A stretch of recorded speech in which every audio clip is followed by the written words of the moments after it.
गणेशाय नमः। ओम श्री सरस्वत्यै नमः। ओम श्री गुरुभ्यो नमः। सदाशिवसमारम्भां शंकराचार्यमध्यमाम् अस्मदाचार्यपर्यन्तां वन्दे गुरुपरम्पराम्। श्रुतिस्मृतिपुराणानाम् आलयं करुणालयं नमामि भगवत्पादं शङ्करं लोकशङ्करम्। शङ्करं शङ्कराचार्यं केशवं बादरायणं सूत्रभाष्यकृतौ वन्दे भगवन्तौ पुनः पुनः। समस्तजनकल्याणे निरतं करुणामयं नमामि चिन्मयं देवं सद्गुरुं ब्रह्मविद्वरम्।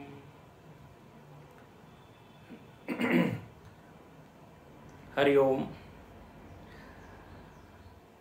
आज से हम लोग पंचदशी का महावाक्य विवेक प्रकरण ये प्रारंभ करने जा रहे हैं और इस ग्रंथ के रचयिता विद्यारण्य स्वामी जी हैं। प्रारंभ में उन्होंने जो मंगलाचरण के श्लोक लिखे हैं पहले हम उसको भी पढ़ लें और उसके बाद फिर हम विषय में प्रवेश करेंगे। नमः श्री शंकरानंद गुरुपादाम्बुजन्मने सविलास महामोह ग्राहग्रासैककर्मणे तत्पादाम्बुरुहद्वन्द्व सेवा निर्मलचेतसां सुखबोधाय तत्त्वस्य विवेकोऽयं विधीयते विवेकोऽयं विधीयते। हरिओम। भगवान के व पूज्य गुरुदेव के चरणों में नमन करते हुए आज हम लोग इस नवीन प्रकरण का अध्याय का प्रारंभ करते हैं। हम लोगों ने इससे पहले पंचदशी के पूर्व के अध्यायों का अध्ययन किया है। कुछ लोगों ने किया है, कुछ लोगों ने नहीं किया है। पंचदशी में 15 अध्याय है और 5-5 अध्यायों का एक समूह है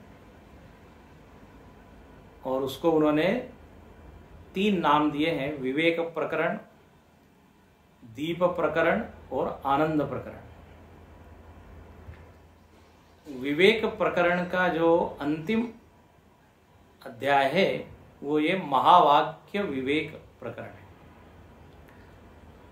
इसके पहले है पंचमहाभूत विवेक, पंचकोश विवेक, द्वैत विवेक, प्रत्यक तत्व विवेक, ऐसे 4 पहले अध्याय आ चुके हैं।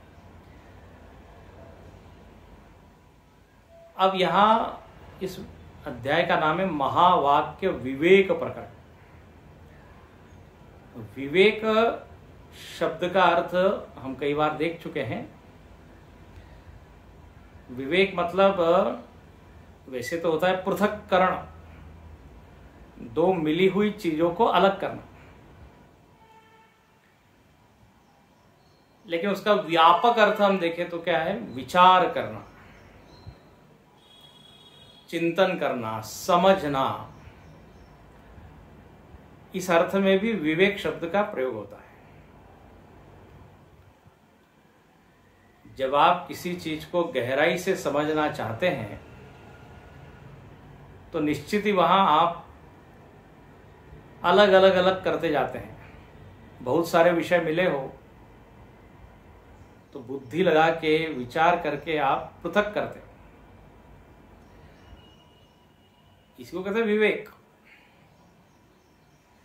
तो यहां पर भी विद्यारण्य स्वामी जी स्वयं विवेक करके हमको समझा रहे हैं कि इस तरह से विचार करना चाहिए। देखिए, विचार करने की इच्छा अनेक लोगों को होती है, लेकिन विचार कैसे करे वो कला नहीं आती। विचार के लिए सामग्री चाहिए, मटेरियल चाहिए, वो नहीं होता तो विचार नहीं हो पाता। विचार करने की तैयारी तो है, लेकिन विचार करने की मेथड मालूम नहीं। तो अपने ग्रंथों को यदि हम पढ़ते जाएं तो एक अनुशासन हमको प्राप्त होगा कि विचार कैसे करें, उसकी कला। और श्री विद्यारण्य स्वामी जी तो इस कला में बहुत कुशल है। एक एक शब्द को लेके उसको खोलते हैं और उसके मर्म तक जाते हैं और अर्थ समझाते हैं। अब देखिए यहां पर अध्याय का नाम है महावाक्य विवेक। तो अब इसमें प्रश्न आएगा, वाक्य मतलब क्या, किसको कहते हैं वाक्य, फिर किसको कहते हैं महावाक्य, और ये महावाक्य किसी व्यक्ति ने बोला है, किसी आचार्य ने बोला है, किसी गुरु ने बोला है, कि किसी ग्रंथ में आया है ना। इस महावाक्य से संबंधित ये प्रश्न आते हैं।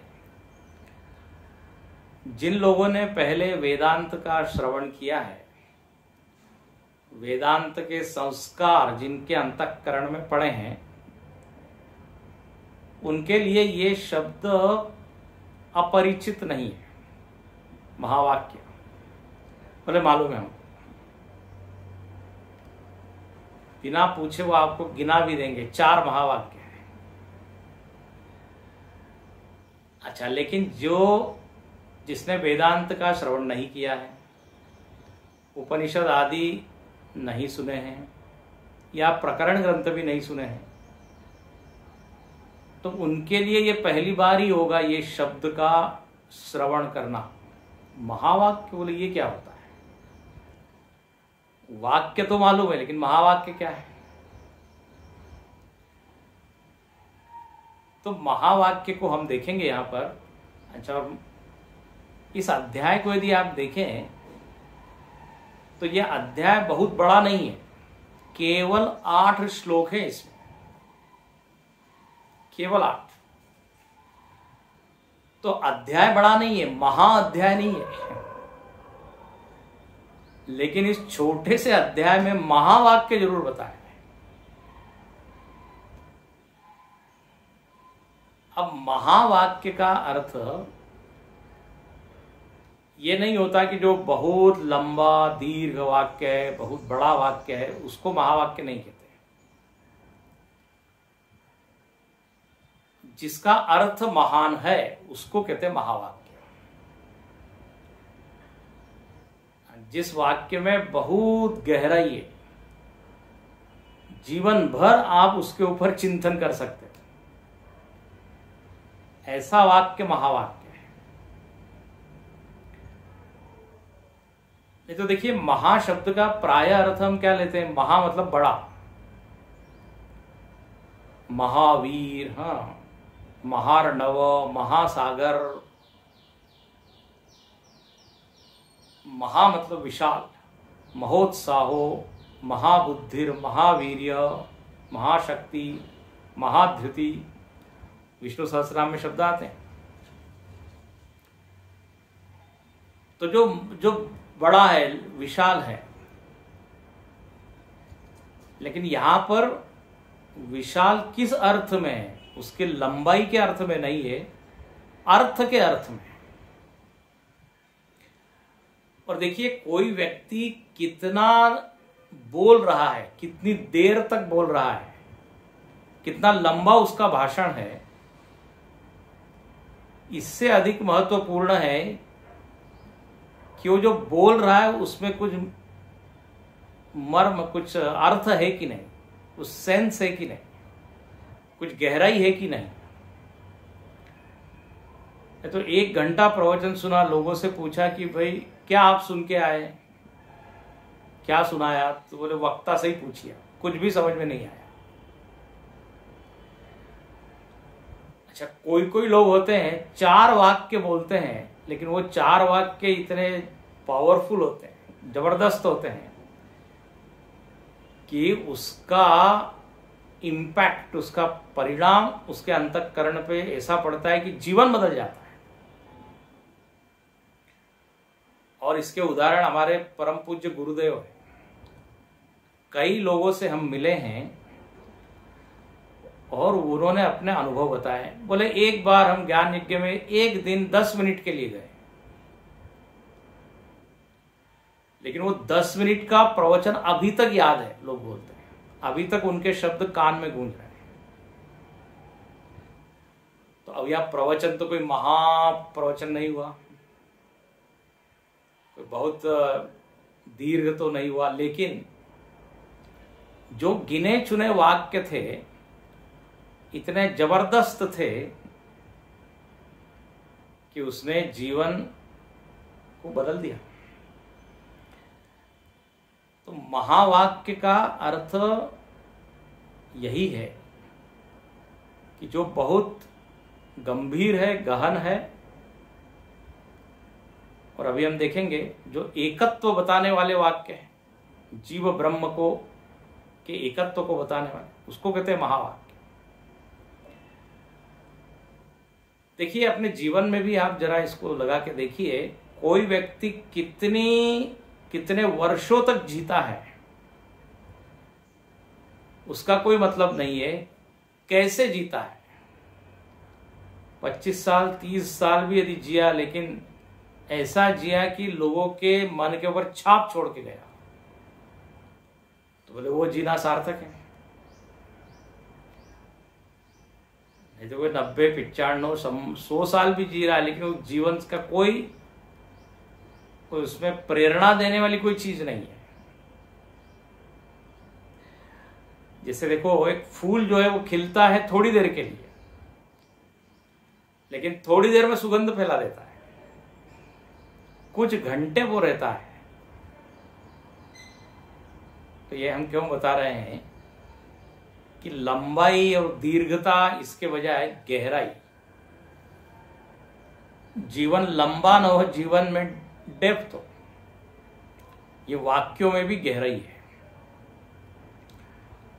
इसलिए इसको कहा है महावाक्य। जैसे मैंने अभी संकेत किया, एकत्व को बताने वाले ये वाक्य है। अब थोड़ा आगे चले।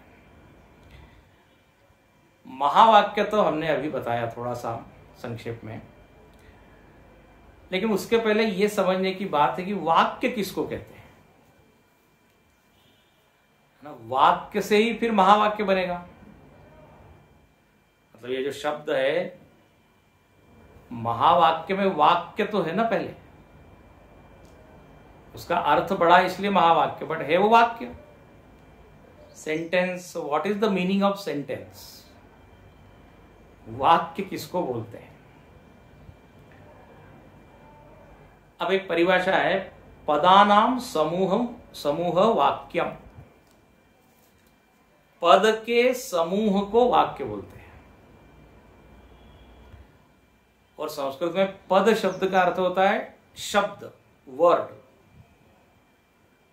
ये आप अपने मन में रजिस्टर कर लीजिए। पद शब्द मतलब कोई पोस्ट नहीं, पदवी नहीं। संस्कृत में पद शब्द मतलब शब्द, वर्ड।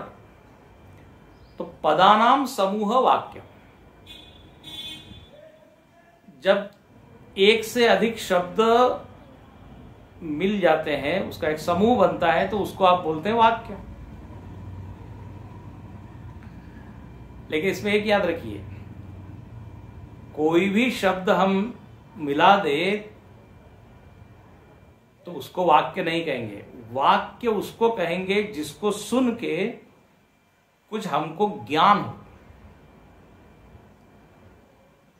नहीं तो कोई निरर्थक शब्द जिसका कोई अर्थ ही नहीं है, ऐसे पद अपने मन से ही कुछ बना लिए, कप छट तनी पणिजी कलवलू, कुछ भी ये क्या है, अक्षरों से शब्द बना दिए।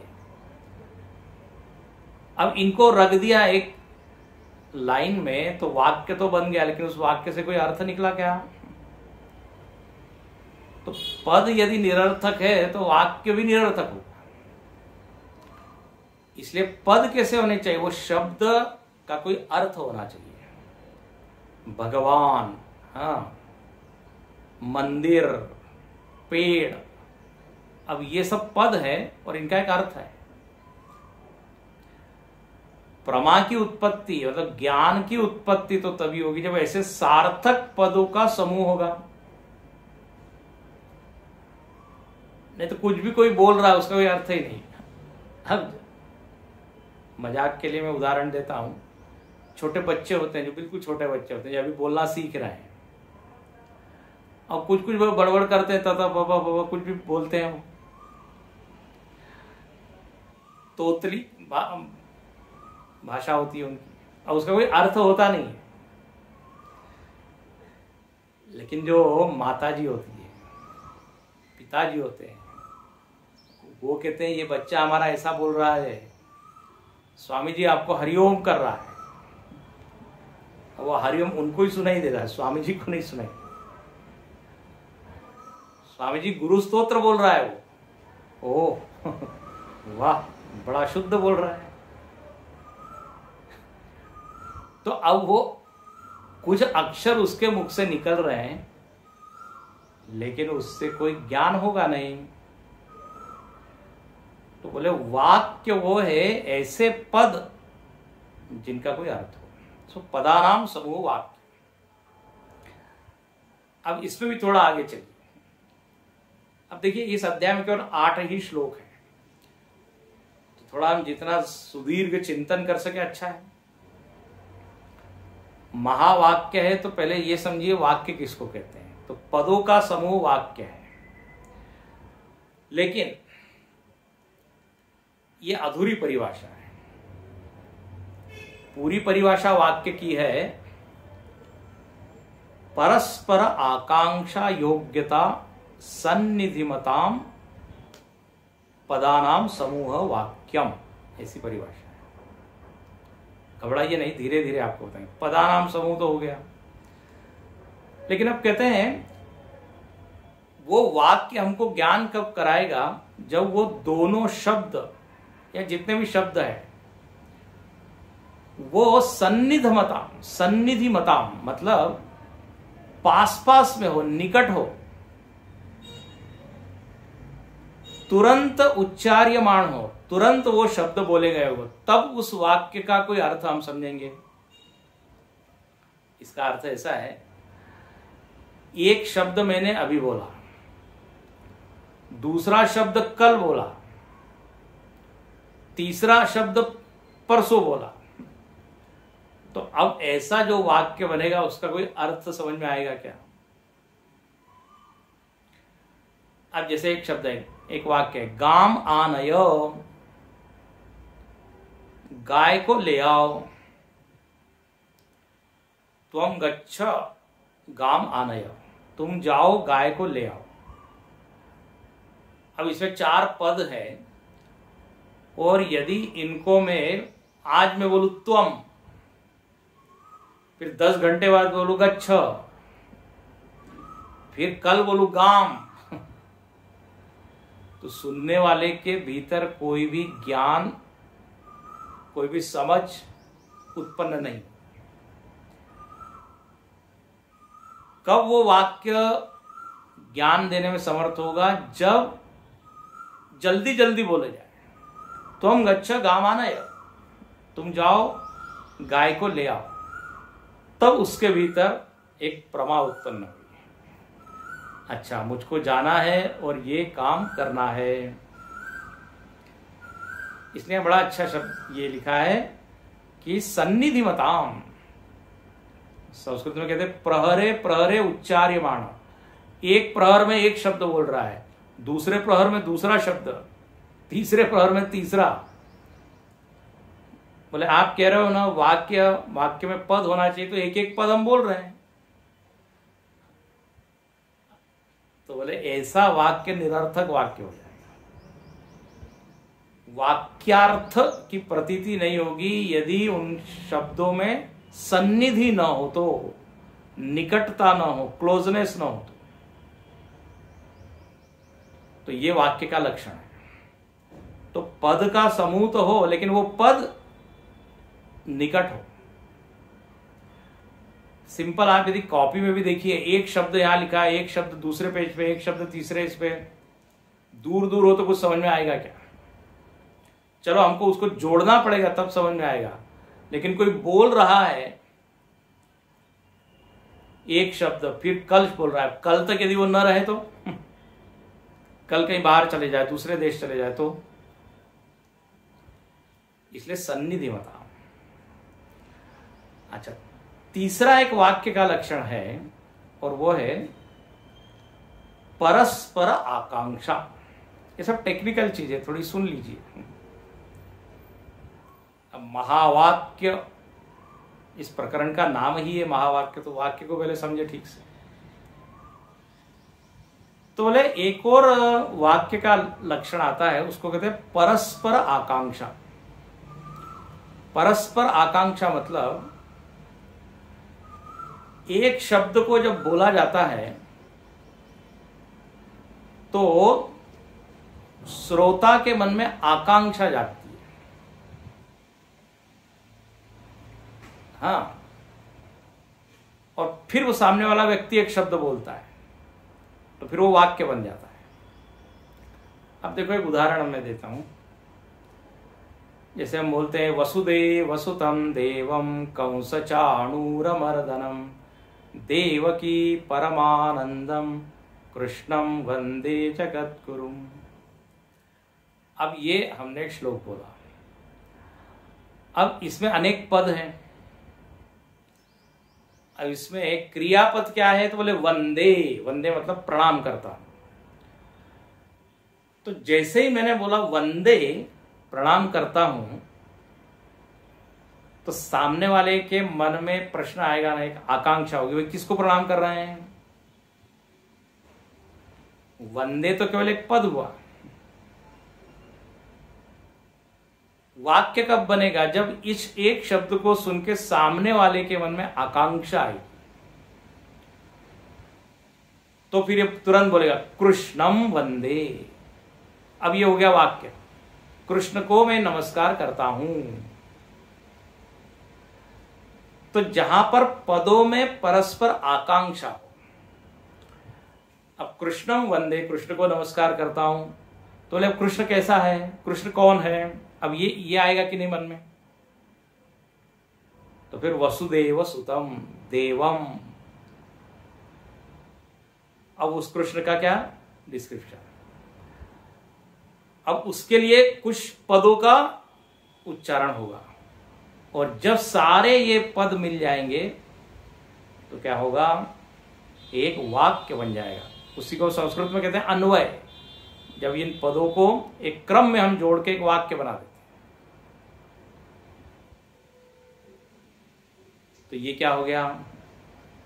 इसको कहते हैं परस्पर आकांक्षा। आकांक्षा होती है तभी वो वाक्य होगा, नहीं तो एक पद का दूसरे पद से कुछ लेना देना ही नहीं है, कुछ संबंध ही नहीं है, no connection, so that won't be called a sentence. उसको वाक्य नहीं बोलेंगे। कोई भी पद आपने इकट्ठे कर दिए, उसमें परस्पर आकांक्षा है कि नहीं? मैं करता हूं तो तुरंत प्रश्न आएगा क्या करता हूं, कब करता हूं, तो फिर वो उस वाक्य में पूरा आएगा। इसको परस्पर आकांक्षा। तो जब वाक्य में ये सारे लक्षण घटते हैं तभी उसको क्या बोलेंगे हम? वाक्य। अब यहां पर आगे चले थोड़ा सा। ये जो वाक्य है ये क्या बनते हैं? बोले प्रमाण बन जाते हैं। क्या करते हैं? प्रमाण मतलब ज्ञान के साधन बन जाते हैं। अब ये जो महावाक्य है ये प्रमाण है, ज्ञान कराएंगे। अब किसके द्वारा बोले हुए वाक्य प्रमाण है? ध्यान से सुनना। यदि किसी ने कुछ बताया ना, कुछ बोला, तो तुरंत हम पहले प्रश्न पूछते हैं किसने बोला है, कहां सुना आपने? बोले उस व्यक्ति से सुना। अब यदि वह व्यक्ति विश्वसनीय हो तो उसका जो वाक्य है उसको हम गंभीरता से लेंगे और उसने जो बताया उसको समझने का प्रयत्न करेंगे। लेकिन वो व्यक्ति यदि विश्वसनीय न हो तो चाहे जो वाक्य बोले, अपने भीतर कोई ज्ञान उत्पन्न होगा नहीं। हाँ, अब जैसे टीवी के ऊपर अलग अलग चैनल्स हैं और वो खबरें बताते रहते हैं, लेकिन कई लोगों का अनुभव है कि ये चैनल जो है ना विश्वसनीय नहीं है, संदिग्ध है। जो खबर ये बताती है चैनल, उसमें सत्य कम झूठ ज्यादा होता है। तो अब वो सारे वाक्य प्रमाण होंगे क्या? वो वाक्य को आप प्रमाण मान नहीं सकते, वो आपको ज्ञान, सही ज्ञान नहीं कराएंगे। इसलिए एक शब्द आता है आप्त वाक्य। ये वाक्य को कौन बोल रहा है? तो बोले जो आप्त है। बहुत सुंदर शब्द है आप्त। आप्त शब्द का अर्थ क्या है? आप्त शब्द का अर्थ अभी जैसे मैंने कहा विश्वसनीय, जिसके ऊपर आप विश्वास कर सकते हो, आपका अनुभव है कि ये सही बोलता है, उसे कहते हैं आप्त। ये आचार्य लोग, संत लोग, इनको भी आप्त पुरुष कहते हैं। इनकी वाणी जो है वो सच को टच करने वाली होती है, सच को प्रकाशित करने वाली होती है, इसलिए उनके वाक्य क्या हो जाते हैं? प्रमाण हो जाते हैं। तो वाक्य यदि आप्त पुरुष के द्वारा बोले गए हो तो ज्ञान होता है। आप्त पुरुष का लक्षण क्या है? किसको आप बोलेंगे विश्वसनीय? तो आप्त का भी लक्षण बताया गया अपने शास्त्रों में। बोले यथार्थ भूतस्य अर्थस्य उपदेष्टा आप्त।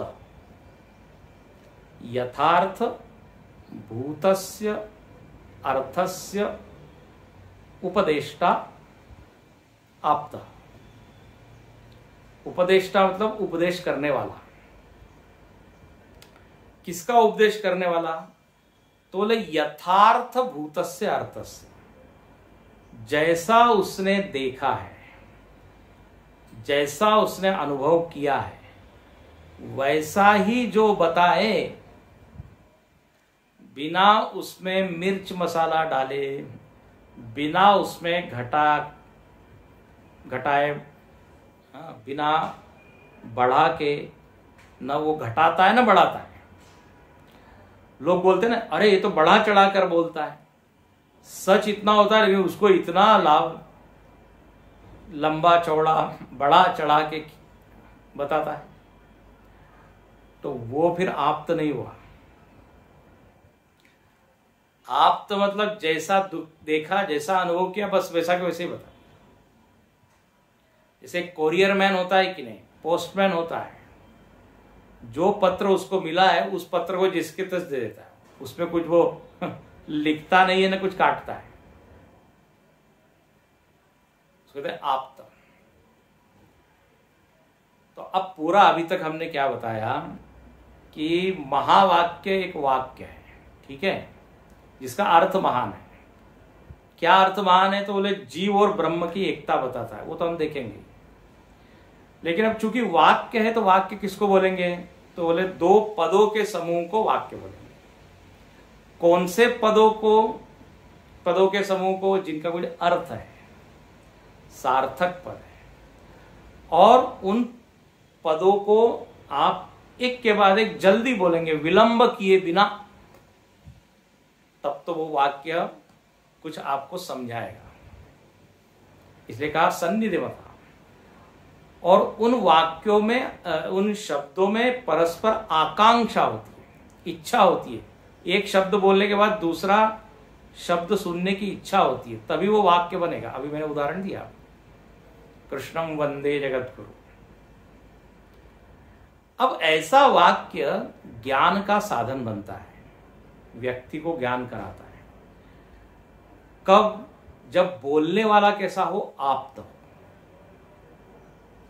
और आप्त का अर्थ क्या है? कि जैसा अनुभव हुआ है, जैसा देखा सुना, जस का तस उसने बताया।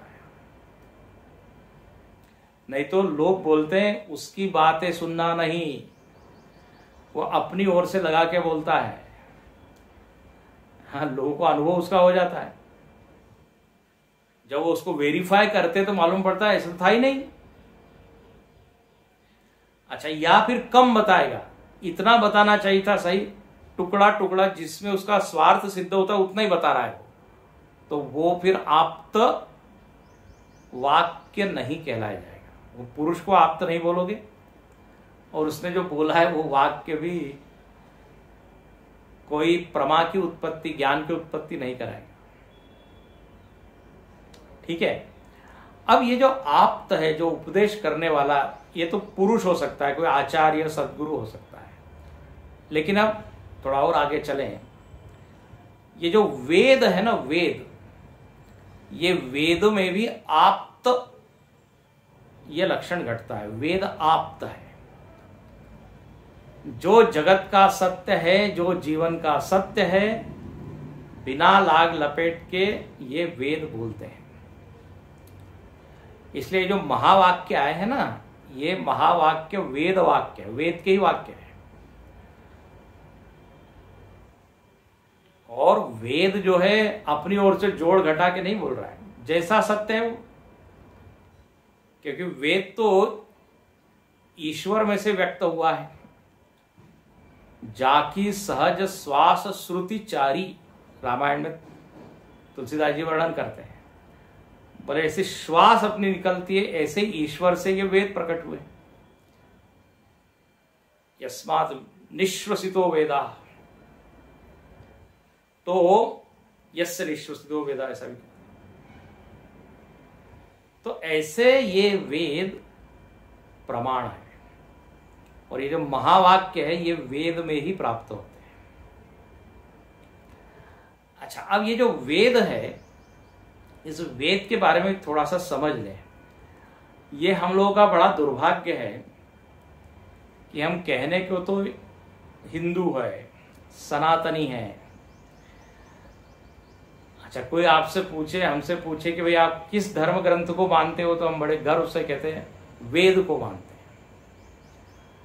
अच्छा, लेकिन वेद के बारे में जानकारी कितनी है?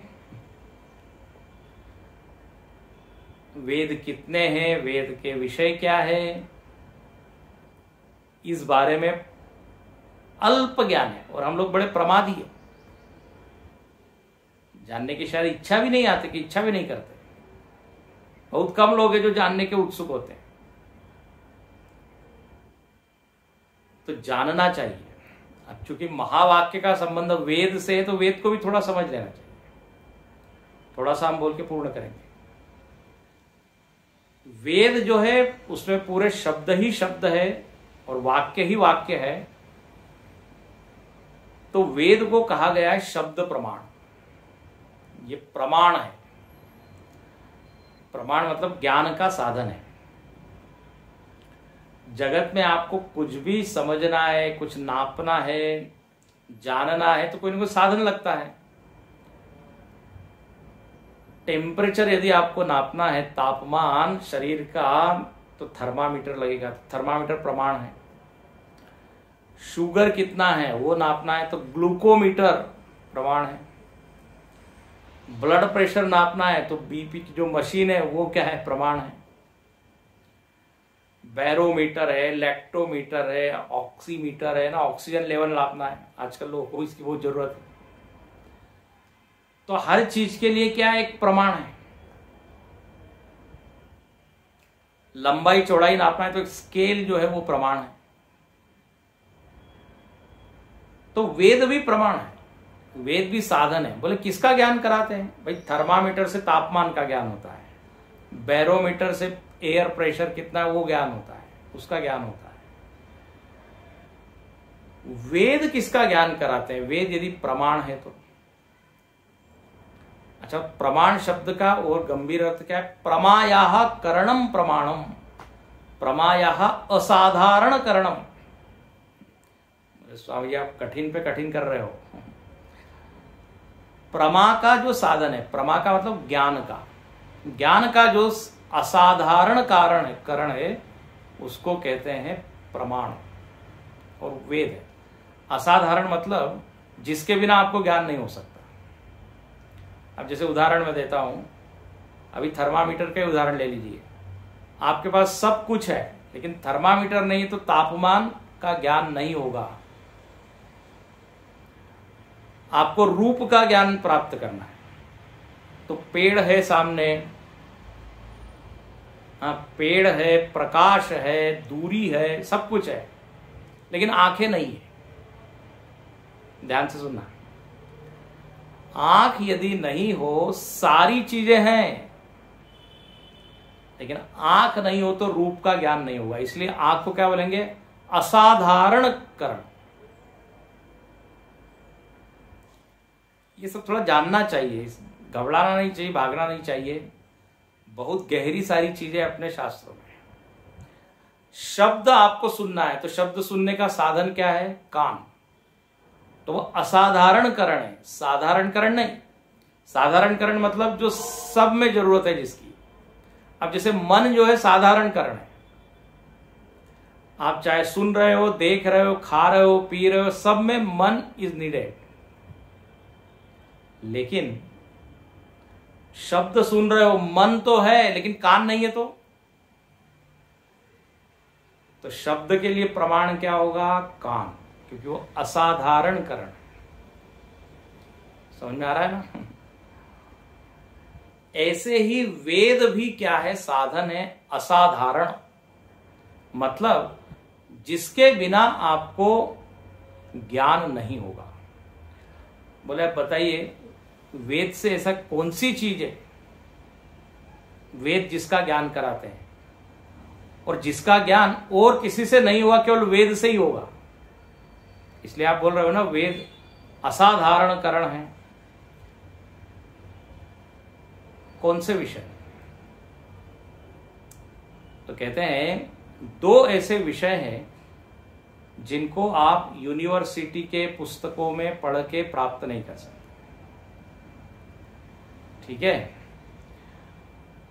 वो आप इकोनॉमिक्स की किताब पढ़ेंगे तो उसका ज्ञान नहीं होगा, कंप्यूटर साइंस पढ़ेंगे तो उसका ज्ञान नहीं होगा। उसके लिए वेद ही के पास जाना पड़ेगा। और वो दो विषय है धर्म और ब्रह्म। इस महावाक्य विवेक प्रकरण में ब्रह्म का ज्ञान कराया है। तो दो विषय ऐसे हैं, धर्म और ब्रह्म।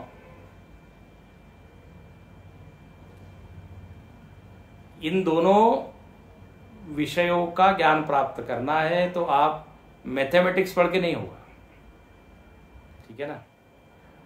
फिजिक्स पढ़ के इनका ज्ञान नहीं होगा।